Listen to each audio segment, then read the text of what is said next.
Nah, saya mau kasih penjelasan logikanya bagi dua pendeta.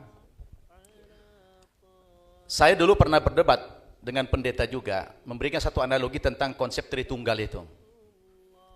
Dia bilang, dikasih analogi, Tritunggal itu diibaratkan, dikasih satu tamsil seperti sebuah rokok. Kebetulan rokoknya Ji Samsu waktu itu. Dia bilang, Ustadz, rokok ini terdiri dari 3 unsur. Di situ ada kertas, ada tembakau, ada cengkeh. Ini yang bernama rokok. Jadi rokok itu 3 unsur, begitulah Tuhan itu. Ya, 1 oknum, 3 pribadi.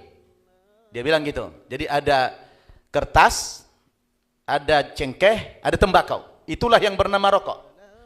Lalu saya minta maaf kepada pendeta yang bersangkutan. Mohon maaf Pak Pendeta, bolehkah saya ambil rokok ini? Dan bolehkah saya cincang-cincang rokok ini? Boleh. Saya cincang. Begitu saya pecah, saya ambil dulu kertasnya. Pak Pendeta, ini apa namanya? Dia bilang kertas. Oke. Lalu saya ambil cengkehnya. Pak Pendeta, ini apa namanya? Cengkeh. Rokokkah ini? Oh tidak, cengkeh. Lalu saya ambil tembakau. Ini Pak Pendeta apa? Dia bilang tembakau. Rokokkah ini? Tidak. Oh ternyata dia baru bernama rokok ketika diaduk menjadi satu kesatuan, itu namanya rokok. Tapi ketika dipisah unsur-unsurnya, dia kembali kepada zat awal. Bahwa dia adalah kertas, bahwa dia adalah tembakau, bahwa dia adalah cengkeh, tidak bernama rokok. Jadi bagi saya ini logikanya tidak masuk ini. Bagaimana Tuhan itu menjadi satu kesatuan ketika digabung, ketika dipisah unsur-unsurnya, itu tidak menjadi bernama Tuhan lagi. Dan memang kalau kita baca Alkitab, ya, dibaca Alkitab. Kalau tadi Pak Pendeta Moses mengatakan atau Pak Murali mengatakan kalian tidak punya otoritas untuk menafsirkan kitab suci kami. Saya pikir kitab suci itu harus terbuka, dibaca, dipahami, dikoreksi oleh siapa saja. Dan Al-Quran kami sangat terbuka. Dan Allah katakan, walaqad yassarnal Qur'ana lidzikri fahal mim mudzakir. Allah menurunkan bagi kami umat Islam pedoman hidup yang sangat mudah. Ya, mudah. Yang penting standar untuk memahami kitab suci itu harus ada latar belakang ilmunya, ada standarisasi di situ. Jadi menurut saya ketika dipisah unsur-unsur, contoh Pak Pendeta selalu mengatakan itu satu pribadi, ya, satu substansi 3 pribadi. Saya kalau kita kembali kepada Alkitab, kita temukan di dalam Alkitab itu terpisah, ada oknum Bapa, ada oknum Anak, dan ada oknum Roh Kudus. Ini sebenarnya oknum yang berbeda, tidak satu. Ya, contoh Yesus, ya, di dalam Injil Lukas pasal 4 ayat 41 dikatakan sebagai anak Allah. Anak Allah berarti berpisah dengan Bapa, anak Allah. Ini oknum yang kedua nih. Sedangkan di ayat yang lain dalam Injil Matius pasal 5 ayat 9 dikatakan, berbahagialah segala orang yang mendamaikan orang, karena mereka itu akan disebut anak-anak Allah. Jadi sebenarnya definisi anak bukan dengan pendekatan biologis, tapi pendekatan secara teologis. Nah kalau anak, contoh dalam Islam dikatakan Abdullah, hamba Allah, anak juga. Tapi bukan anak secara biologis. Lalu apa bedanya? Berarti di dalam Alkitab sendiri banyak yang disebut anak. Orang yang mendamaikan disebut anak, bahkan Israel itu adalah anak yang paling tunggal disebutkan di dalam Alkitab. Ya, anak yang paling tunggal adalah Israel. Saya tidak tahu Yesus anak yang keberapa itu. Maka kita harus memahami bagaimana logikanya. Ini adalah oknum yang terpisah. Ada oknum Bapa, ada oknum anak, dan anak jangan dipahami bersatu dengan Bapa. Itu keliru. Kenapa? Karena di dalam Alkitab begitu banyak dalil yang kita temukan. Orang yang mendamaikan disebut anak-anak Allah, orang Israel juga dikatakan anak-anak Allah. Tapi jangan dipahami anak itu bersatu dengan Bapa, tidak. Bagaimana Anda melogikakan ini? Kalau bisa, Ya, saudara-saudaraku umat Nasrani, jangan mendominasi agama itu dengan pendekatan akal semata. Jadi, maka dalam Islam, kami selalu mendahulukan nas, dalil nakli namanya. Baru nas ini bisa dipahami dengan akal. Jadi kalau akal lebih dominan daripada nas, itu bahaya. Nah, saya mengutip ini kan dalil, ada nas. Nah, ada nasnya tertulis di dalam Alkitab sendiri. Sebenarnya itu berpisah oknum bapak dengan oknum anak. Yang kedua, di dalam iman Nasrani dikatakan, tadi sudah disebut Pendeta Moses, Yesus tidak berdosa, tapi dia hadir dalam rangka menebus dosa. Pertanyaan saya begini, bukankah Yesus itu datang pada abad awal-awal Masehi? Berarti sebelumnya itu ada manusia yang melakukan dosa pertama sekali kan Adam, dan keturunannya tentu berdosa. Sedangkan penebus dosa datang sekian ribu tahun kemudian. Pertanyaan saya, siapa yang akan mengampuni dosa orang-orang yang terdahulu itu? Karena belum ada yang juru selamat mengampuni dosa. Siapa yang akan mengampuni dosa mereka? Dan di mana letak keadilan Tuhan di situ? Kalau toh kemudian orang yang terdahulu dihukum masuk neraka karena belum datang juru selamat, juru yang mengampuni. Saya pikir ini dalam sejarah yang kita baca, penyalipan yang saya baca, tidak ada kaitannya dengan pengampunan dosa. Karena itu adalah hukuman yang terberat dalam sejarah zaman kuno dulu. Orang-orang zaman dulu sebelum Yesus lahir, kalau pelaku-pelaku kejahatan yang kelas kakap dikasih hukuman, disalib. Dan salib itu adalah bentuk hukuman yang sangat menderita. Beda dengan orang dihukum gantung, langsung mati. Dihukum pancung, langsung mati. Dihukum pakai listrik, langsung mati. Ditembak, langsung mati. Sedangkan penyalipan ini adalah bentuk penyiksaan yang sangat mengerikan sekali. Tidak langsung mati, dia dipaku dulu. Lalu ada pertanyaan yang menarik, tolong dijawab nanti Pak Pendeta.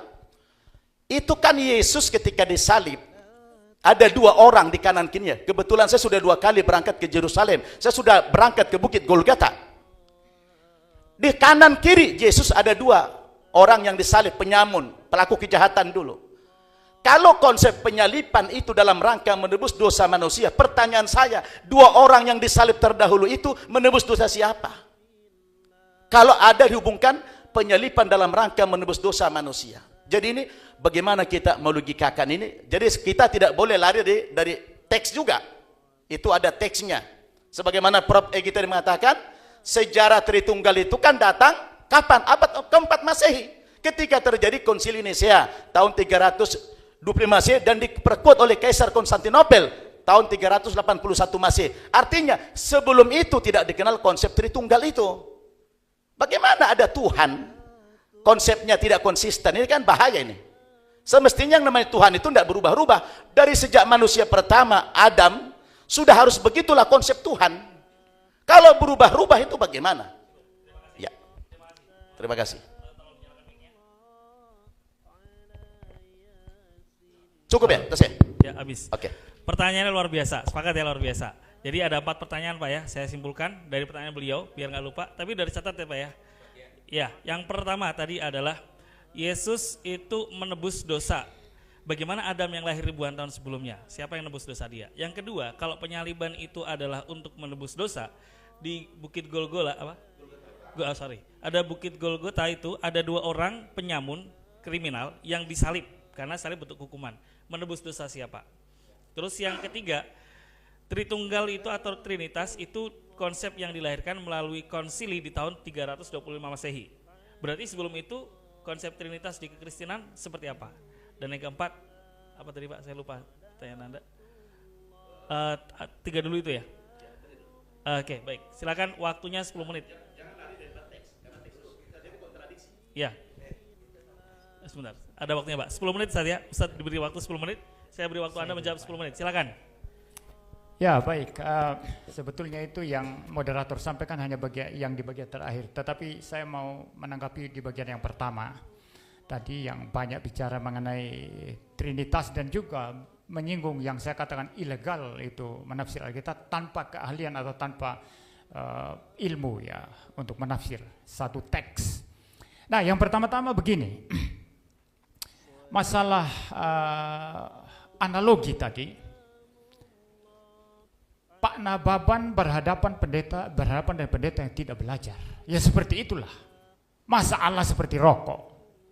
Rokok itu bahkan lebih hina dari manusia. Manusia lebih mulia daripada rokok benda mati. Jadi kalau Allah dianalogikan, diilustrasikan dengan rokok, ini maaf, inilah pendeta yang bagi saya itu mengilustrasikan dengan cara yang sangat bodoh. Ya. Jadi Allah itu tidak sama dengan rokok. Karena ketika rokok Anda lepaskan semua, cengkeh tok itu rokok enggak? Cengkehnya saja rokok enggak? Kan bukan. Ya. Dalam Trinitas itu, Bapa adalah Allah sepenuhnya, Sang Firman Logos yaitu Yesus Kristus Allah sepenuhnya, dan Roh Kudus adalah Allah sepenuhnya. Jadi ilustrasi rokok enggak masuk di sana. Makanya karena tidak ada ilustrasi analogi apapun untuk menggambarkan Trinitas, maka saya hanya berbicara prinsip unity and diversity yang saya katakan itu niscaya di mana-mana Anda tidak bisa sangkal itu. Bahkan saya menantang di sini, buktikan di mana satu eksistensi yang nol putul dan tidak ada kejamakan apa-apa, tidak ada. Jadi kita berbicara manusia, berbicara laptop, berbicara keilmuan apa saja, bahkan istilah universitas, bahkan kita berbicara konsep mengenai Allah dan pikiran kita yang terbatas, kita tidak pernah lepas daripada prinsip unity dan diversity, seperti itu. Jadi ilustrasi rokok tadi itu jelas tidak masuk itu, ya. Itu, saya jawab dulu Pak. Saya jawab pertanyaan ini Pak, bukan sedang bertanya. Ya, Bapak, ini waktu saya dulu. Saya menjawab. Nanti kalau waktu Anda silakan jawab tantangan saya. Ya. Jadi itu yang pertama ya. Lalu yang kedua, masalah ilegal tadi. Kenapa saya katakan ilegal? Kalau mau mempelajari Alkitab dengan sungguh-sungguh, pertama-tama presuposisinya adalah Anda percaya bahwa yang saudara pelajari itu benar. Artinya benar dalam pengertian dapat dipelajari. Kalau sesuatu yang Anda mau pelajari itu Anda sangkal ini palsu, ini tambal sulam, ini tidak benar, lalu yang Anda mau pelajari apanya? Sebentar ya, saya pikir mau menanggapi. Ya, jadi yang mau Anda pelajari itu apa? Kalau kita tidak mempercayai sesuatu, kita pelajari apanya? Itu pertama, presuposisinya saya percaya bahwa saya bisa belajar dari Alkitab, itu pertama. Kedua, ada keilmuannya, yang saya katakan tadi itu ilmu hermeneutik atau the art of interpretation. Semua ilmu hukum ada interpretasinya sendiri.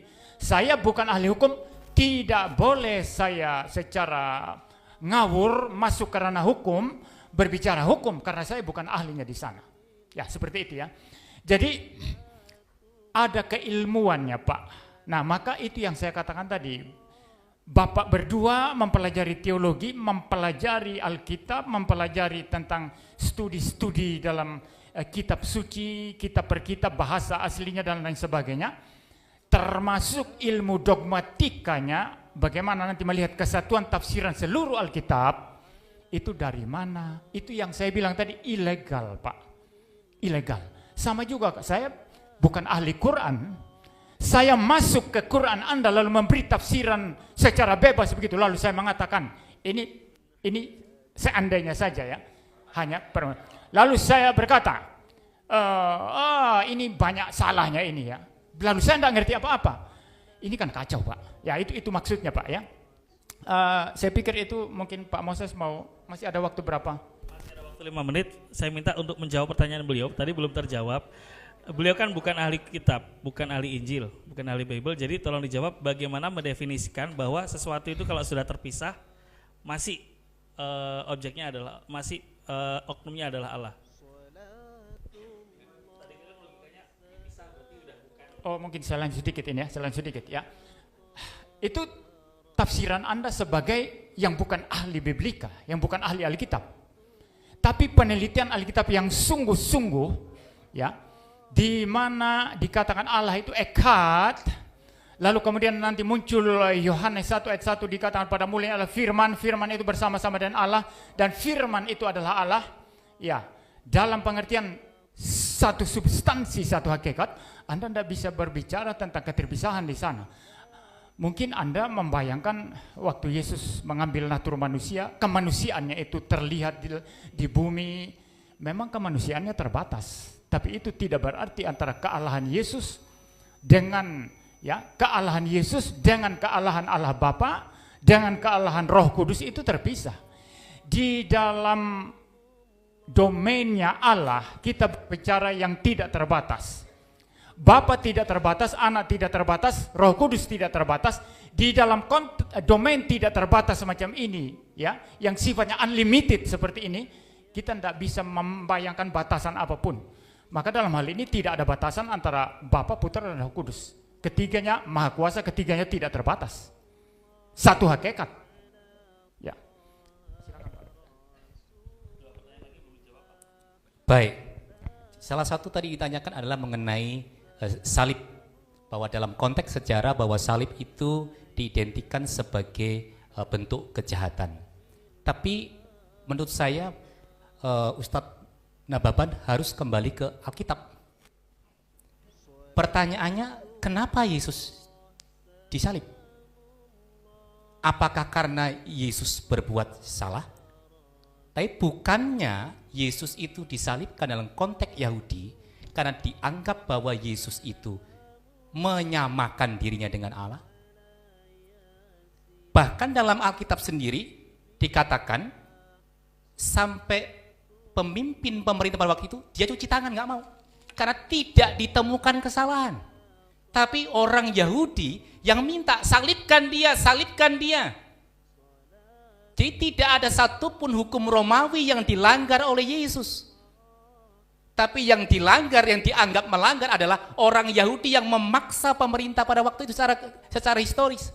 Karena menganggap Yesus itu, menganggap dirinya sama dengan Allah. Itu yang terjadi secara historis. Kalau Ustadz Nababan kembali ke Alkitab, karena pernah jadi Kristen. Itu faktanya yang ada. Tapi yang kedua tadi jelas bahwa yang disalibkan bernama Yesus, orang yang berbuat jahat. Dan kalau Ustadz Nababan baca juga loh, malah yang satu mengatakan, kalau bisa aku bersama-sama dengan engkau ya. Ada keselamatan yang memang diberikan oleh Yesus dengan peristiwa salib itu. Pertanyaannya, mengapa kok peristiwa salib diperlukan dalam konteks itu? Ya karena pada konteks pada waktu itu, untuk memberikan satu tanda bahwa betapa begitu besarnya kasih Allah kepada manusia yang paling jahat itu, menggunakan hukum yang pada waktu paling jahat. Tujuannya supaya apa? Orang yang paling jahat tidak ada alasan dosaku terlalu besar. Tidak ada dosa yang tidak bisa ditebus. Makanya mengapa yang paling jahat itu malah dipakai pada konteks itu? Supaya manusia yang merasa berdosa, yang paling jahat itu merasa bahwa, oh ya, ada kasih yang ditawarkan, pengampunan yang begitu besar. Ada lagi Pak yang belum? Adam lahir lebih dulu ribuan tahun sebelum Yesus. Siapa yang menebus dosanya? Ya, saya Sama satu lagi, sebelum Konsili 325 yang melahirkan konsep Trinitas, konsep ketuhanan dalam kekristenan seperti apa? Saya jawab yang terakhir. Yang dipertanyakan itu adalah tentang penjelasan tentang Tritunggal atau Tritunggal. Kalau mengenai konsep, bukankah tadi saya sudah tampilkan di semua kitab saya, kitab suci Kristen semua tadi ada. Sudah ada. Saya membaca artikel jurnal, katanya juga tauhid tidak ada dalam Al-Quran. Katanya, saya nggak tahu ya, tapi saya baca artikel jurnal ilmiah nih. Begitu. Tauhid. Istilah tulisan, oh tauhid ada di Al-Quran, begitu Prof. Begitu. Nah, kita muncullah konsep tadi sama dengan konsep Tritunggal ini. Tapi tetap kalau katakan tadi fakta-fakta tentang dasar-dasar referensi saya tampilkan banyak banget tadi dong.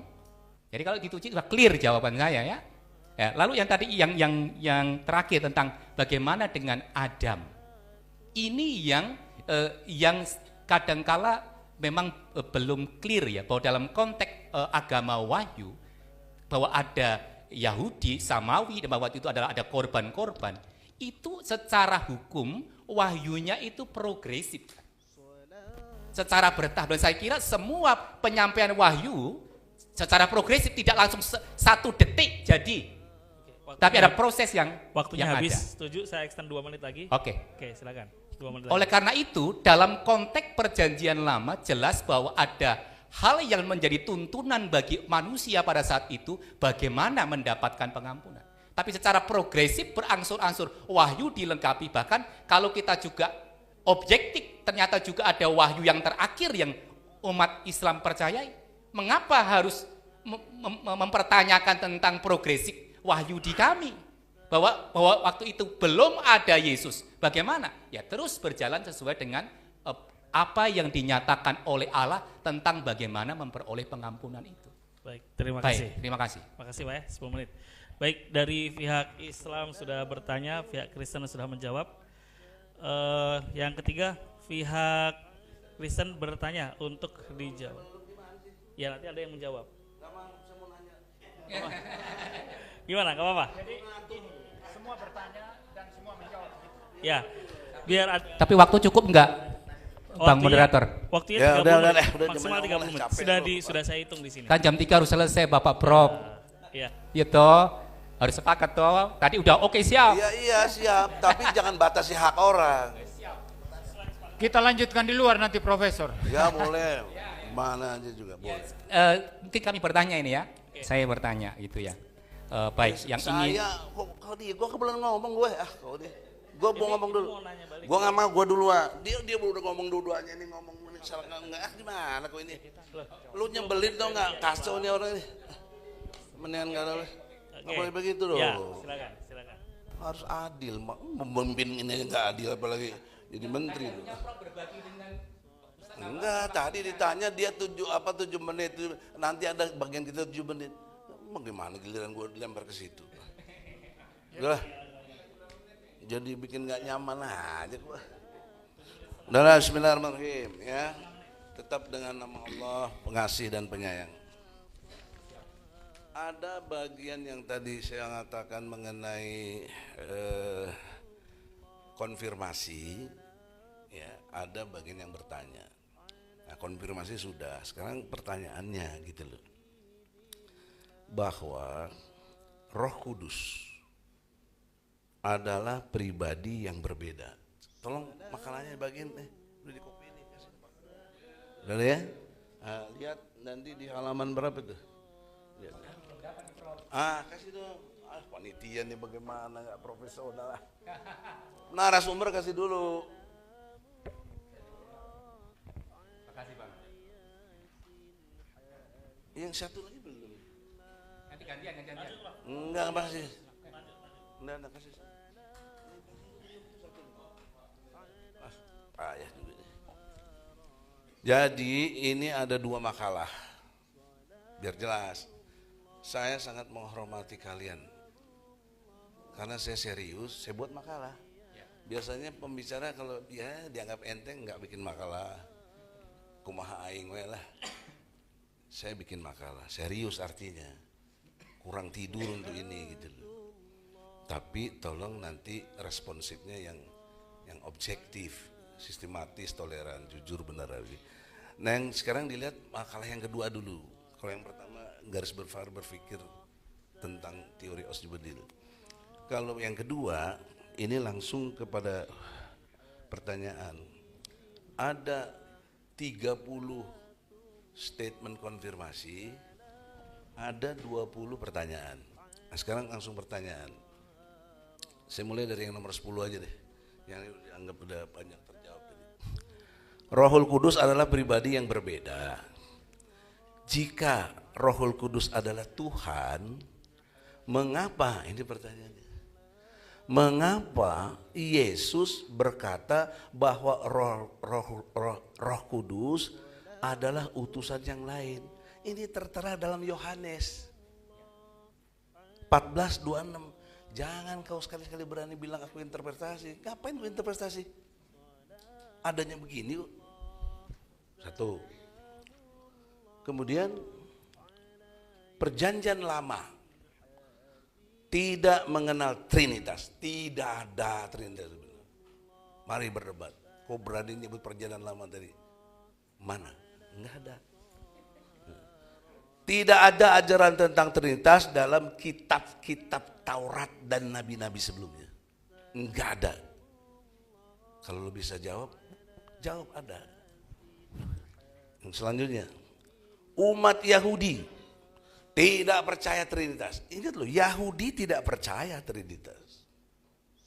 Jika benar Tuhan itu adalah Trinitas, mengapa Bani Israel tidak diajarkan hal ini? Enggak ada. Ya. Yang selanjutnya, Yesus tidak pernah mengatakan iya Tuhan. Ingat loh, Yesus yang kau anggap Tuhan, dia sendiri gak bilang dirinya Tuhan. I'm is a God, no. Bahkan ada yang bilang God is dead. Udah mati Tuhan itu.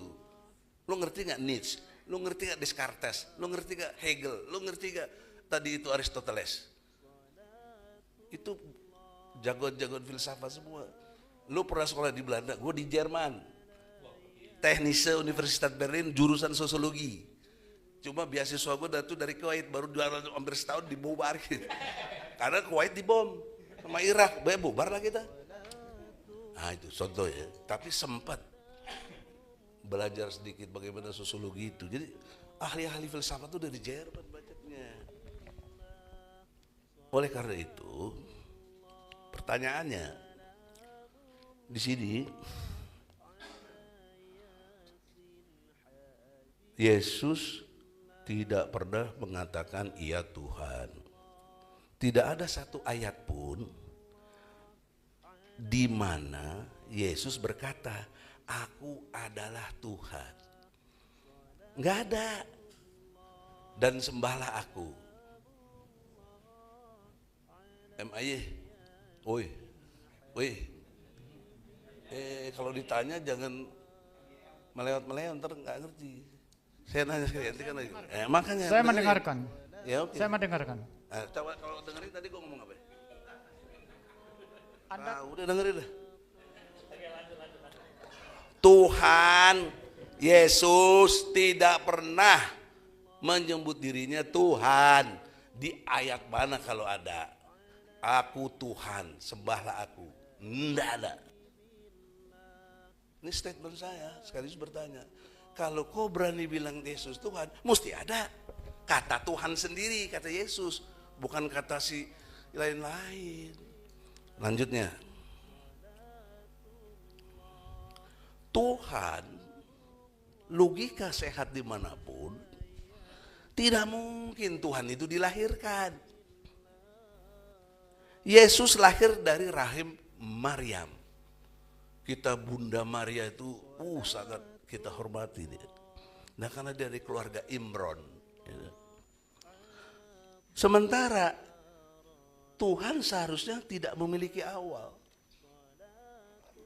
Jadi kalau Tuhan lahir di Yerusalem, di Depok kagak ada Tuhan dong, kan di Yerusalem dia. Jadi terbatas dimensi space and time. Dia melanggar konsep logika yang Anda bangun tadi. Space and time, ruang dan waktu. Kalau Anda mau tahu ruang dan waktu dalam perspektif Islam, coba buka surat 57 ayat 3. Al-Hadid. Ini Quran, nanti ku tanya ku mana kuan yang kontradiksi. Satu sama lain. Kalau kau nggak bisa jawab, kau fitnah kau. Kau musuh kami umat Islam. Kau bunuh pun nggak apa-apa kau. Kalau kau menghina Islam, menghina Al-Quran. ini debat akademik, Profesor. Enggak. Ini giliran saya. Saya punya Tadi lo yang ngomong, gue diam loh. Jangan begitu, ini debat akademik, enggak boleh seperti debat itu. akademik, makanya gue bertanya. Ya. Satu tunjukkan ayat yang kau bilang kontradiksi. Tapi Anda sudah bicara membunuh, itu kan Enggak, enggak boleh. Enggak.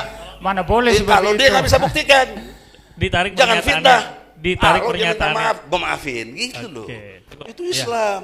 Anda kurang jelas tadi itu apa yang dia maksud itu semua melibatkan interpretasi. Kalau kami mau sebagai orang Kristen mencari-cari begitu saja kontradiksi Al-Quran, itu mudah didapatkan, tapi itu interpretasi yang menurut Kristen yang Anda tidak terima begitu. Jadi ini masalah interpretasi, bukan masalah menghina.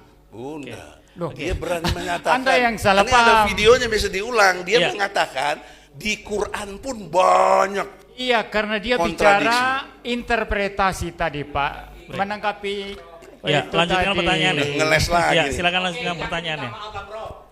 Itu gentle, begitu.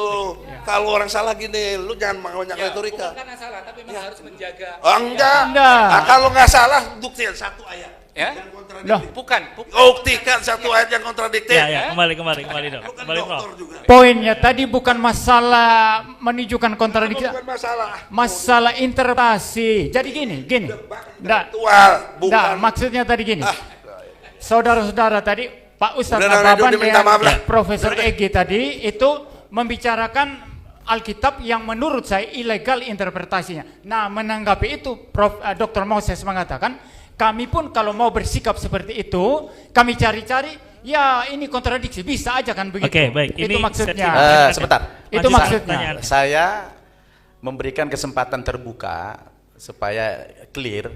Tolong ditanyakan kepada kami tadi, kita siap, kan sama-sama siap dikritik toh? Ya, baik. Silakan ditanyakan nanti, kan ada waktu bertanya nih. Saya minta menunggu pertanyaan daripada Dr. Moses, di mana ayat-ayat yang kontradiksi di dalam Al-Quran. Kan dari tadi ayat. Baik.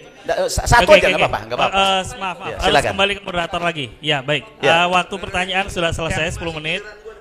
Sudah, Bang. Bang, Prof, udah Prof. Udah ngakui salah, mestinya jujur kalah gitu dulu. Ya, itu tidak salah dalam arti dalam saya menyampaikan mungkin Ya. saya dalam membahasakannya mungkin akhirnya bisa disalah tanggapi, tetapi saya tidak punya maksud untuk yang seperti dimasukkan oleh Prof. Egi. Bapak Prof. Egi. Kalau gitu dengan jujur dan rendah hati saya nanya, apa yang Anda maksud banyak kontradiksi dalam Al-Quran? Misalkan Prof, misalkan dalam hal contoh ya ketika Masuk tadi pertanyaan ya. Sorry, tolong timernya dinyalain lagi. Waktu sini sudah selesai. Sekarang silakan Anda bertanya ya, tentang tadi kontradiksi. di awal kita diskusi sesi pertama, Prof. Egi sempat mengatakan bahwa seringkali kalau ada teroris yang disalahkan Islam. Itu yang bagi saya, Itu terorisme.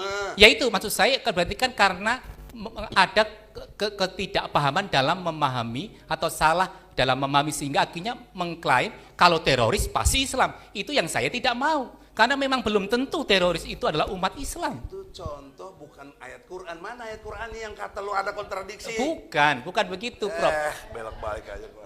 Jadi ya oke lah dalam arti maksud saya bukan demikian. Ya, Jadi kalau bukan demikian, lu cabut statement bahwa tidak ada kontradiktif. Tidak perlu cabut statement. Saya Ya, paham oke. betul. Dia enggak salah. Gini loh. Ini nggak jujur. Begini loh, begini Lo loh. ngaku Waktunya udah intelektual, tapi lo nggak jujur, lo nggak benar, lo Saya nggak adil. jujur, saya jujur. Gini loh Pak. Jujur apaan? Pak Profesor gini. Bang, Anda waktu Anda tadi boleh itu tanya mana bahas kontradiksinya. Alkitab. Maaf, saya ambil alih. Udah, Silakan ini waktu tunjukkan gue lo kontradiksinya. ambil aja. Anda punya Tidak 10 menit. relevan itu, tidak Nggak relevan. apa-apa. Anda tadi mengatakan Justru kontradiksi. lo yang nggak relevan. Boleh. Tidak Bang, relevan. cabut, Begini, Bang. begini. Mic-nya Mas, tolong Mas, mic-nya Mas. Udah deh, Saya jelaskan dulu Udah, Pak. udah Pak, kita saya jelaskan sudahi. dulu. udahlah. Nanti kita masih. Enggak, pertanyaannya tadi belum dijawab, belum kami jawab. Yang mana lo tanya? Pertanyaan Profesor Egi kami belum jawab kan? Kami jawab dulu. Yang mana?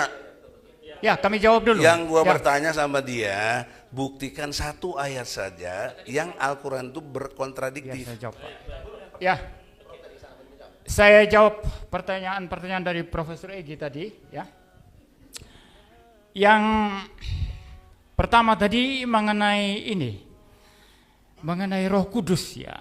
Kalau dia Allah, mengapa dia utusan yang lain ya? Kata Yesus dia diutus ya. Itu di Yohanes. Ya itu saya jawab sekarang. Ya, jadi pertanyaan-pertanyaan semacam ini itu yang saya katakan tadi lahir dari ketidakmengertian terhadap ajaran Kristen. Mengapa? Karena Roh Kudus itu diutus oleh Bapa maupun Tuhan Yesus itu dalam konteks redemption atau karya penebusan, ada konteksnya. Jadi setiap teks, setiap kata atau setiap argumentasi atau pernyataan atau apapun itu ada konteksnya. Kita tidak bisa cabut dari konteksnya. Dan konteksnya itu adalah bagaimana Roh Kudus melanjutkan karya penebusan yang dijalankan oleh Tuhan Yesus. Jadi Sang Logos diutus ke dalam dunia, mengambil natur manusia, dan di dalam kemanusiaannya dia menebus umat manusia dan mati di atas kayu salib. Setelah tugasnya selesai, sekarang pribadi ketiga itu yang melanjutkan. Jadi dalam hal ini itu tidak ada hubungannya dengan pertanyaan. Ini membuktikan bahwa Roh Kudus bukan Allah. Itu masalah karya. Bapa mengutus anak, anak menyelesaikan karya penebusan, mati di atas kayu salib. Sekarang giliran Roh Kudus. Jadi itu tidak membuktikan bahwa Roh Kudus terbatas. Roh Kudus sudah ada secara kekal, tapi sekarang gilirannya melanjutkan karya penebusan. Cuma itu. Udah ya? Ya, Udah. waktu saya menjawab, Pak. Saya jawab semua pertanyaan Anda. Sebelum selesai, pertanyaannya belum selesai ya. Selesai 10 menit, sudah kita sepakati tadi. Sudah selesai. Enggak, kamu membatasi konsep tauhid. Anda tadi sudah sepakat. Nanti jawab. Ini waktu saya diambil dia. Dia belum hak jawab, gue belum selesai. Lo gimana logikanya? Ya, Udah 10 yang menit. kedua, Harus ditambah. Kalau yang belum kedua, saya sudah menjelaskan berulang-ulang tadi, sekali lagi, itu salah kaprah yang diulang-ulang. Saya sudah menjelaskan tadi, Yesus mempunyai dua natur yang berbeda. Natur yang pertama Allah karena memang dia Allah dari kekal sampai kekal. Yang kedua, dia mengambil natur manusia di dalam inkarnasi ketika datang ke dalam dunia. Nah, di dalam natur manusianya logis lahir dari seorang perempuan. Udah dong. Itu adalah Lu sesuatu udah yang ngerti tadi, yang makanya sangat gua mau logis. Sanggah dari Jadi- tadi. Jadi ini masih waktu saya. Jadi tadi Profesor Egi Ya, mengulang-ulang ini- mengatakan kalau Yesus. Ente ngomong waktu saya diambil. Enggak, ini sudah giliran saya menjawab. Pertanyaan, lu adil, kenapa dia dikasih bicara gua kagak? Sudah giliran Gua belum, saya ini. Gua belum mau selesai. Dia mau jawab aja. Oh ini. Udah, kalau gitu boleh. Ya. Ya, baik, saya lanjut ya. Jadi, jadi tadi dikatakan kalau Yesus itu Allah, kenapa lahir dari perempuan? Ini kan tidak mengerti penjelasan kami bahwa Yesus mengambil natur manusia sepenuhnya, tubuh dan jiwa. Nah, di dalam natur manusianya itu logisnya adalah tidak bok dari langit, tapi lahir dari seorang perempuan. Itu rasional. Dia terbatas. Dia bertumbuh dari kecil sampai besar. Ketika dibunuh di atas kayu salib, manusia Yesus kemanusiaannya bisa mati. Kalau orang Kristen berkata Yesus adalah Tuhan, dia adalah manusia sekaligus adalah Allah, campur baur begitu. Lalu kemudian orang bertanya, kalau begitu kalau dia adalah Allah juga, ya yang jalan-jalan itu, tubuhnya itu juga adalah sifat Allah begitu. Nah, ini namanya berkontradiksi, kok bisa mati? Tapi memang kemanusiaannya sungguh-sungguh manusia. Kalau mati ya wajar, logis. Apanya yang mau ditanyakan? Betul-betul manusia dalam kemanusiaannya punya tubuh dan jiwa. Tapi dalam kealahannya, dia sungguh-sungguh Allah, Maha Tahu, tidak terbatas dan lain sebagainya. Ya, Anda boleh tertawa, tapi ini sangat logis. Tidak ada di sini yang melanggar hukum non kontradiksi. Coba kita uji sekarang, nggak ada. Coba ada yang berani tidak menguji? Nggak ada. Tidak ada yang berani menguji kan? Yesus punya dua natur yang berbeda. Dia Allah sepenuhnya, manusia sepenuhnya. Dalam kemanusiaannya dia mati. Ya, logis. Tapi kealahannya tidak terbatas, maha kuasa. Jadi yang tidak logis apanya? Ya. Itu cemen, gue bisa jawab. Saya, Lu dengerin gue. Saya masih menjawab. Iya dengerin. Gue jawab sekarang. Masih ada waktu kami. Silakan Pak, kalau mau tambah. Lanjut, 3 menit. Ini waktunya untuk apa? Bertanya? Enggak, menjawab. Karena banyak sekali yang ditanyakan oleh Prof. Pertanyaannya tadi, Yesus tidak pernah klaim dirinya Tuhan. Ya. Sembahlah aku. Pertanyaan yang kedua, jika Tuhan Trinitas itu konsepnya, kenapa Israel tidak meyakini Trinitas? Padahal Israel tadi Oke, baik. Silakan. Ya, baik. Saya tunjukin teks saja supaya cuma begini. Jawaban pertama saya, bagaimana hal yang ada di dalam kitab suci lain dipakai untuk menjadi syarat dalam kitab suci yang lain. Itu menjadi sesuatu yang tidak logis. Gitu ya. Karena di dalam kitab suci kami memang tidak hanya terdiri dari satu jenis sastra saja, sehingga harus menuntut perkataan itu. Tapi saya ingin tunjukkan, bisa ditampilkan ya, tunjukkan di sini pasal yang ke-5, itu ya, supaya kita objektif ini ya dalam hal ini. Ketika saya buka di dalam Injil Lukas pasal yang ke-5, saya bawa juga yang fisiknya supaya lebih gampang juga ya. Injil Lukas pasal yang ke-5 tentang satu peristiwa di mana ada orang yang lumpuh begitu ya, yang lumpuh lalu sorry.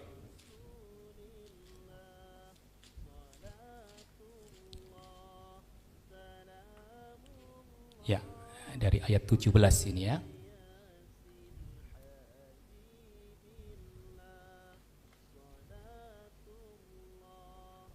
Ya. Ayat 20 sampai 21 atau supaya ayat 21. Tetapi ahli-ahli Taurat dan orang-orang Farisi berpikir, karena ayat 20 ya, ketika Yesus melihat iman mereka, berkatalah ia, "Hai saudara-saudara, saudara, dosamu sudah diampuni." Tetapi ahli Taurat dan orang-orang Farisi berpikir dan dalam hatinya, siapakah orang-orang yang menghujat Allah ini? Siapakah orang yang menghujat Yesus? Dianggap menghujat Allah karena dia mengampuni. Karena dalam konsepnya Yahudi, yang bisa mengampuni itu adalah Allah. Itu ya. Tapi pada akhirnya, perhatikan dalam konteks kalau baca kami secara utuh, pada akhirnya Yesus mengetahui pikiran mereka, lalu mengatakan, Yesus mengampuni orang yang lumpuh itu. Jadi ini bahasa yang dipakai dalam narasi Injil untuk menyatakan bahwa Yesus itu Allah, karena dia mengampuni. Tapi kalau ditanya apakah mengatakan bahwa ini ya, jangan dipakai ukuran kitab lain untuk mengukur kitab kami. Itu ya, ini tentu untuk hal logisnya, itu jawaban saya. Oke, waktunya habis, extend. Oke, cukup. Saya jawab ya. Anda mau bertanya balik? Udah tadi yang tadi itu sekaligus menjawab. Atau saya mau menyanggahlah pendapat dia tadi. Oke, Itu boleh akhirnya juga saya lah. berikan 10 menit sudah, sekarang silakan 10 menit Ya, bagian sini. makasih. Jadi begini, udah. Ya, boleh nanti lah. Tapi saya mau jawab dulu yang Anda mau Tanya nyatakan. dulu, maaf. Ya, tanya silakan. Kami bertanya dulu ya. Ya. Jadi yang dipermasalahkan di sini hanya Alkitab Kristen ya, Trinitas dan lain sebagainya. Tapi problem tauhid yang saya hadirkan di sini tadi belum satu pun dijawab. Ya, yang paling sederhana itu bagaimana menganggap konsep tentang tauhid itu menjadi rasional, tapi mengenai relasi dan kasih nggak bisa dijelaskan. Saya sudah menjelaskan dalam pemaparan materi yang awal tadi. Kalau kita mempercayai bahwa Allah hanya satu pribadi mutlak, maka di dalam satu pribadi yang mutlak itu kita tidak bisa membicarakan subjek dan objek. Di dalam konteks ini kita tidak bisa berbicara kasih, karena kasih itu meniscayakan adanya subjek yang mengasihi dan ada objek yang dikasihi. Ya, bahkan saya bicara aspek psikologi tadi, kesadaran itu mutlak ada kalau ada objek yang disadari. Kalau hanya ada satu pribadi tanpa objek apapun di luar diri, maka kesadaran menjadi lumpuh. Nah, di dalam konsep tauhid atau Allah satu pribadi mutlak, tentu kita tidak berbicara kasih. Kalaupun paksa bicara kasih, berarti konsep Allah yang seperti ini harus menciptakan dulu ciptaan sehingga ada objeknya baru bisa mengasihi. Jadi kasih datang kemudian. Tapi dalam kekekalan, waktu dia satu pribadi sendiri belum ada ciptaan, kita tidak bisa berbicara konsep mengenai relasi, mengenai kasih, hubungan subjek objek, tidak ada. Tapi dalam Trinitas itu utuh dan sangat-sangat dipahami, sangat-sangat intelligible. Pertanyaan saya ini silakan dijawab dengan teologis dan filosofis dan juga logis. Ya. Ya, pertanyaan saya yang ingin saya tanyakan, kan agama sama itu oke lah, Yahudi, lalu ada Kristen, ada Islam. Yang terutama Yahudi juga percaya tadi dipakai untuk melawan Tritunggal dengan mengatakan Allah itu Esa. Pertanyaan saya, apa yang beda antara monoteisnya Yahudi kalau begitu dengan iman Islam di Al-Quran? Karena tadi yang Esa itu dipakai untuk melawan kami yang Tritunggal. Lalu perbedaannya apa yang dibenarkan dari Islam kepada Yahudi ini, yang apa tentang Esa tadi? Atau sama atau beda? Ya, terima kasih.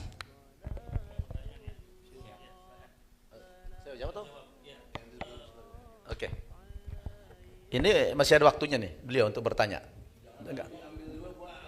Enggak disempurnakan pertanyaannya. Masih ada itu. Masih ada 2 menit, 2 menit lagi. Masih ada waktu. Ya, saya tulis ya. Masih ada waktu lagi. Itu 2 menit, 2 menit lagi. Oke, baik. Gini,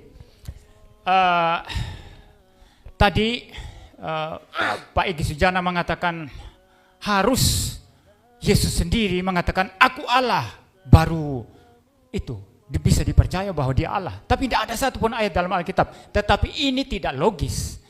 Karena tidak ada satupun di antara kita di sini yang pergi ke pasar, pergi kemana-mana lalu mengaku, aku manusia.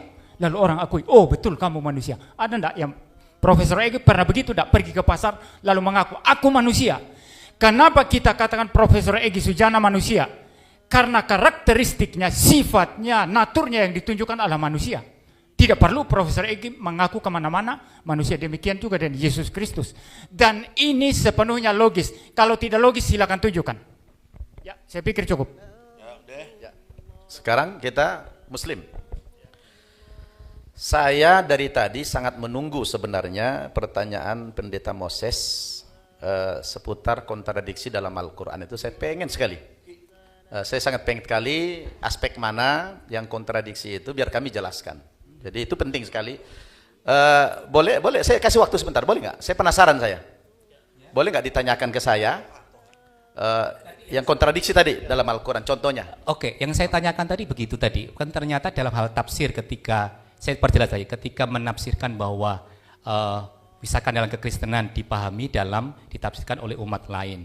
Makanya tadi saya memberikan contoh apa yang dikatakan oleh Prof. Egy, gitu ya, tentang kalau ada terorisme selalu yang disalahkan adalah umat yang ini. Padahal saya juga tahu banyak terorisme yang bukan dari umat Islam. Enggak, yang kontradiksi itu pertanyaan. Coba. Ya, kontradiksi adalah dalam cara memahami itu gitu loh. Contohnya? Memahami. Dikasih contoh aja dulu. Kasih contoh kita. Dikasih contoh. Dikasih contoh ayatnya, Kak. Saya tidak tahu. Oh. Saya tidak tahu. Iya. Jadi Iya, kalau cara kita kan, iya. baik saya jawab. Iya. Saya jawab. Giliran saya. Jadi barangkali kita harus memahami tema ini ya. Tolong semua Pak Pendeta, kita kalau kembali ke tema ini kita bicara oknum, bukan bicara sifat. Jadi oknum. Jadi kalau tauhid itu kan oknum, satu Tuhan. Bukan bicara sifat. Kalau tadi Pendeta Morwali bicara tentang nama-nama Allah, itu sifat. Jadi sifat Allah dengan oknumnya beda, dengan zatnya beda. Jadi zatnya, oknumnya itu satu. Oh, sifatnya tidak terbilang. Allah itu maha penyayang, maha pengampun, maha pengasih, maha pemberi, itu sifat. Yang kita bahas ini adalah bagaimana melogikakan tauhid. Oh, cukup enggak Tuhan satu. Kan itu? Boleh nggak saya potong Pak tanya Yes, ini? boleh, enggak apa-apa. Yang ingin saya tanyakan, kalau itu sifat, kalau hanya satu saja, tidak ada yang lain sejak kekal, hanya satu saja. Satu oknum saja. Bagaimana yang maha kasih dan maha adil itu direalisasikan? Baik. Jadi, kembali saya ke tema ini. Saya tadi bikin satu analogi. Memahami konsep satu Tuhan. Jadi, tadi dibilang, oh di dalam Al-Quran tidak ada kata tauhid. Kan gitu. Tauhid itu dari kata wahid, artinya satu. Itu kan bahasa Arab aja. Itu kan persoalan bahasa. Ya. Tauhid sama dengan kalimat wahid, satu. Wahid itu satu. Jadi berarti tunggal, esa, gitu kan? Nah, sangat logis kalau Tuhan satu. Dan sangat irasional kalau Tuhan lebih dari satu. Di dunia saja saya katakan tadi, kalau ada dua yang memimpin dalam satu negara misalnya, itu akan terjadi kerusakan, akan berantem. Apalagi dalam konteks mengatur alam ini, sangat logis kalau satu Tuhan. Saya potong lagi ini. Ya, saya silakan. tanyakan. Pertanyaannya, apakah dalam pemahaman kami memiliki lebih dari satu Tuhan? Oh iya, kalau kembali kepada teks, Ini tadi yang kami sampaikan selalu saya tegaskan. karena pendeta Marwali selalu mengatakan kalian tidak punya otoritas menafsirkan kitab suci kami. Kok rumit amat? Sebenarnya kembali kepada teks yang kita bicarakan ini, teksnya ada. Jadi contoh. Perdebatan ini konsep kami yang Anda serang sekarang, bukan Ya. tafsiran Anda terhadap Alkitab. Konsep kami tentang Trinitas itu Betul. yang Anda serang. Silakan. Jangan mengutip ke Alkitab. Itu tafsiran Anda terhadap Alkitab nanti. Nah, justru saya menjawab pertanyaan beliau. Nah, Ya, tadi kan saya jadi jawab. satu Tuhan itu logis, gitu kan? Yang dalam Al-Quran kami tadi katakan, lau kana fihima alihatun illallah lafasadata. Kalau di langit dan di bumi ada Tuhan yang macam-macam, maka terjadilah kehancuran, kata Allah. Memang logis. Dalam bernegara saja dua pemimpin, apalagi tiga, apalagi lebih, hancur. Maka Allah itu zatnya adalah satu oknumnya, tidak berbilang, tidak ada istilah-istilah yang lain, tidak ada terminologi, oh Tuhan Bapa, Tuhan Anak, Tuhan Roh Kudus, itu tidak ada. Jadi mudah sekali. Maka kalau Anda membaca Al-Quran kami terbuka dibaca Al-Qurannya dan terbuka untuk ditafsiri, asal punya otoritas kemampuan bahasa, karena Al-Quran kami berbahasa Arab. Jadi terbuka, tidak ada pelarangan. Orang Kristen tidak boleh belajar dan menafsirkan Al-Quran. Boleh, kalau punya kemampuan di bidang itu. Silakan, terbuka kok. Gitu kan? Jadi, mau tanya? Jadi pertanyaan saya tadi Pak, bagaimana yang satu itu, bagaimana yang satu itu bisa merealisasikan sifatnya yang maha kasih dan maha adil? Karena kan satu, tidak ada yang lain nih. Iya. Satu pribadi tadi itu, Kan satu Tuhan- oknum tadi. Kan Tuhan itu maha segala-galanya. Ya, bagaimana? Realisasinya. Ya ini kita sekarang Allah maha kasih. Ya ini kita dapat rahmat. Ya, Kasih itu kan kasih sayang Allah. itu berarti setelah ada ciptaan. Jadi bergantung bahwa Allah itu kasih, sebelum ada ciptaan kita tidak bisa mengatakan Allah itu kasih. Karena yang dengan siapa kasih itu? Dengan apa kasih itu? Itu yang tadi yang kami tanyakan. Hah? Mau Pak? Berarti yang pribadi oknum ini saya jawab udah paham saya. Ya, tidak bermaksud sok tahu. Yang dimaksud brother MIAP ya. MIM yang terhormat keliru dipahami oleh antum. Saya nggak menyalin antum, tapi persepsinya. Di mana kelirunya? Menurut MIM bahwa substansi, dia pakai istilah substansi, betul? Halo, Anda pakai istilah substansi kan? Ya, satu substansi. Udah, jangan dijawab, udah, gue mau nanya itu aja. Substansi Tuhan dalam konteks dua natur beda dengan konteks sebagai pribadi, betul sampai di sini? Nah, itu lu salah memahami tadi.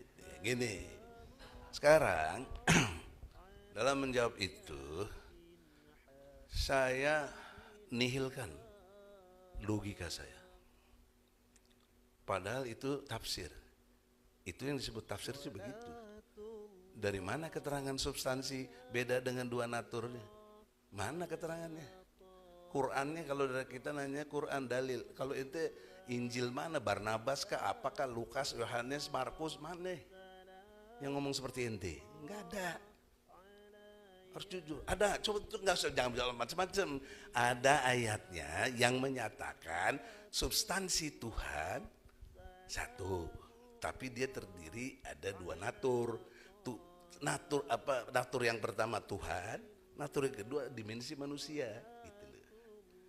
Ada nggak ayatnya? Nggak ada. Udah jangan main jangan kok nggak jujur. Nggak ada. Kalau ada sebut. Sebut dong. Oke, harus jujur tuh. Jangan terus nggak ngakui. Nah, sekarang kalau bicara Islam, terus dikaitkan dengan pertanyaan ada satu zat yang ini bisa ngatur semuanya. Gampang sekali kalau ngerti kok ilmu fisika. Lo ngerti fisika nggak? Tentang space and time. Lo ngerti biologi nggak? Universitas tadi universitinya, biodiversity-nya itu. Banyak nggak ngerti. Saya alhamdulillah dokter bidang ini ngerti saya. Sumber daya alam dan lain sebagainya. Tidak bermaksud gagah-gagahan. Ini soal ilmu, kalau ilmu ya harus objektivitasnya dijaga. Nah, sekarang tentang kepada Allah itu sendiri, itu kita lihat dengan jujur ya. Surat 57 ayat 3 dan 4. Bukan pikiran saya deh. Ini wahyu, saya nggak berpikir itu. Saya membaca, dahsyat ini ayat ini. Luar biasa, menjawab, gugur semua ilmu pengetahuan itu. Apalagi cuma persepsi dua natur apaan itu? 57. Nggak ada itu. Cepat. 57. Ayat 3 dan 4. Dialah yang awal, yang akhir, yang zohir, dan yang batin. Dan dia maha mengetahui segala sesuatu. Ayat 4. Logikanya, bentar ya. Ada berapa variabel tuh? Wal awalu. Yang awal. Mengawali segala sesuatu yang ente bilang tadi belum ada ciptaan. Wal awalu. Wal akhiru. Dan dia nanti mengakhiri semuanya. Wajohiru. Yang jelas, yang nyata kekuasaannya. Lihat ini semua hasil kekuasaan ciptaannya Allah. Satu contoh aja lu gak bisa bantah. Pendeta yang terhormat, jelaskan sama saya, kenapa muka lo gitu? Muka lo kenapa begitu? Enggak, ini out of context. Enggak, ini memang ngetes. Enggak, jawab pertanyaan kami tentang tauhid tadi. Bagaimana relasi kasih diwujudkan kalau hanya satu pribadi? Ini belum disentuh oleh moderator. Ini kan lagi nerangin. Belum disentuh. Udah sentuh ini wal awalu sudah tadi. Jawab pertanyaan kami. Ini saya jawabnya lewat ayat. Enggak. Pikiran saya hanya memformulasi. Kok diem dong? Ini giliran saya. Apa hubungannya dengan hidung saya kan? Kan tidak ada hubungan. Saya pengen tahu, ada. Sangat ada dalam dimensi ruang dan waktu. Ya coba lanjutkan, tapi nggak usah tanya Udah. tentang hidung saya, nggak ada hubungannya saya Gue pikir. tanya lu aja deh, kenapa muka lu gini? Kenapa muka lu gini? Jangan pakai Allah, jangan pakai DNA, pakai teori kedokteran. Ya apa, lu bisa jawab apa? Zero, nggak ada ilmu. Ilmu kedokteran baru kapan? Abad ke-18. Ini sudah ada di Quran, nanti gue terangin supaya gue tahu. Nah, sekarang tadi wal awalu yang awal, wal akhiru. Kalau orang tidak cerdas, nggak ngerti fisika dan lain sebagainya, apalagi matematik, lu nggak ngerti apa nih awal akhir. Ini adalah space and time. Awal di sana misalnya, nih di situ Kiki awal, ente pendeta, siapa namanya? Moses. Ini awal, ini akhir. Pertanyaan seriusnya, dari awal sampai akhir ada apa ini? Jarak. Kalau bicara jarak, pasti bicara waktu. Jakarta Bogor berjarak 60 kilo. Berapa waktu ditempuh? 60 menit. Everybody sudah tahu itu semua, itu pengetahuan umum. Berarti spektrumnya diperluas. Langit, bumi, langit awal, bumi akhir. Antara langit dan bumi ada jarak nggak? Ada. Butuh berapa lama menembus waktu itu? Manusia baru bisa menjawab Apollo ke bulan, itu pun belum exactly, belum sampai bisa nembus matahari, bintang. Nggak sanggup. Butuh waktu berbulan-bulan dalam menempuh jarak tadi. Nah, klaimnya Allah, wal awalu, wal akhiru, wal jahiru, wal batinu. Yang batin itu apa sih? Yang gaib, yang tersembunyi. Isi hati antum tuh nggak ada yang tahu, kecuali antum sendiri. Tapi saya bisa buktikan, Allah tahu. Lu munafik apa enggak? Gua tahu, karena gua diberitahu oleh Allah ada surat munafikun. Gitu loh. Lo kafir, gua tahu ada surat al-kafirun. Gua beriman, gua klaim karena ada surat al-muminun. Nah, jadi ada batasannya jelas. Oleh karena itu, klaim bahwa Allah itu mengetahui segala sesuatu logis. Ente kan minta logis, minta teologis, minta apalagi lo minta filosofis. Ini semua filosofis, teologis, wah tambah lagi sosiologis.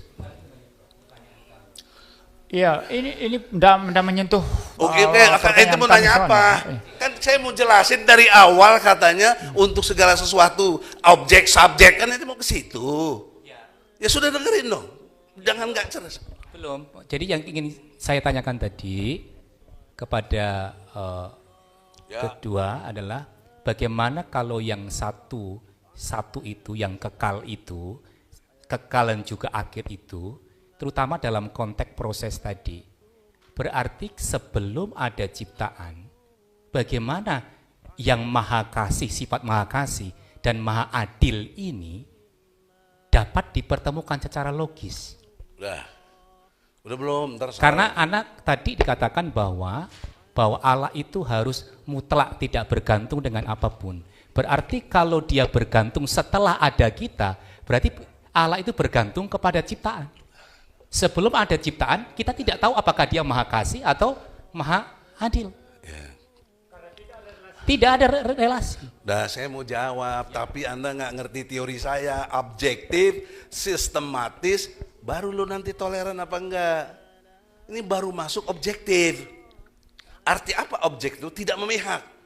Saya bicara space and time, lo orang Hindu, lo orang Kristen, gua Islam, nggak ada urusannya dengan space and time.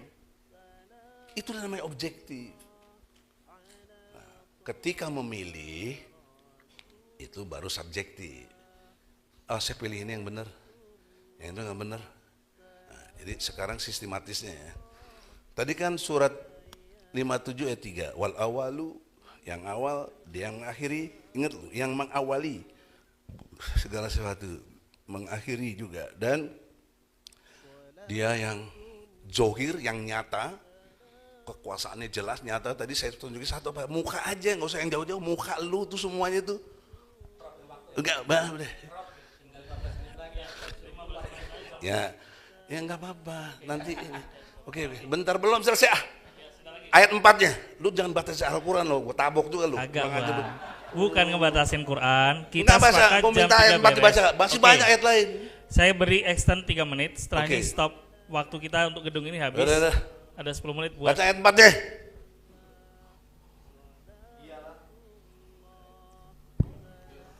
Dialah yang menciptakan langit dan bumi dalam 6 masa.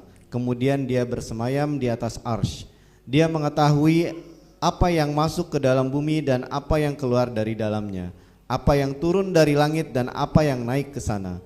Dan dia bersama kamu di mana saja kamu berada. Dan Allah, bentar. Dia bersama kamu dimanapun kamu berada. Terus ulangi lagi aja itu aja.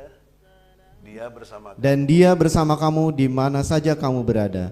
Dan Allah Maha melihat apa yang kamu kerjakan. Pertanyaan saya, lo di mana sekarang? Sini, nanti pulang di rumah lo. Klaim Tuhan tadi dia bersama kamu dimanapun kamu berada.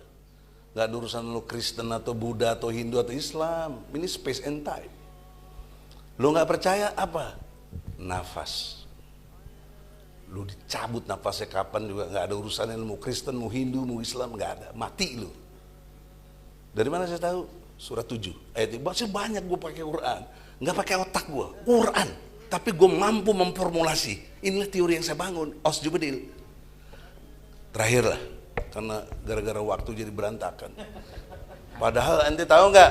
Wal asri, demi masa. Jadi Allah bersumpah demi waktu. Waktu itu milik dia. Makanya apalagi lu yang mencela-cela. Gue lagi baca Quran lu potong-potong. Udah. Gue tahu diri. Gue toleran. Gue toleran. Udah 2 menit lagi ya. Oke, 2 menit lagi ya. Tadi gue infak, sekarang gue nggak mau infak. Gue 2 menit gue manfaatin deh. Poin pentingnya adalah Kalau kalian jujur untuk melihat ajaran Islam secara objektif dan jelaskannya secara sistematis, nggak mungkin lu nggak terima Islam. Tapi kenapa lu nggak terima? Lu itu sombong gitu loh. Ini udah keluar tema. Enggak, ini kok hadis Nabi. Sombong adalah belum 2 menit Sombong adalah 2 variabelnya, menolak kebenaran dan merendahkan orang lain. Udah. Jadi oleh karena itu cuma 2 potensi orang nggak terima Islam. Pikirannya sombong, perasaannya belagu, merasa lebih hebat, kayak si iblis tadi itu. Lu jangan jadi iblis, udah gitu aja. Ya, terima kasih. Oke, tepuk tangan buat semuanya.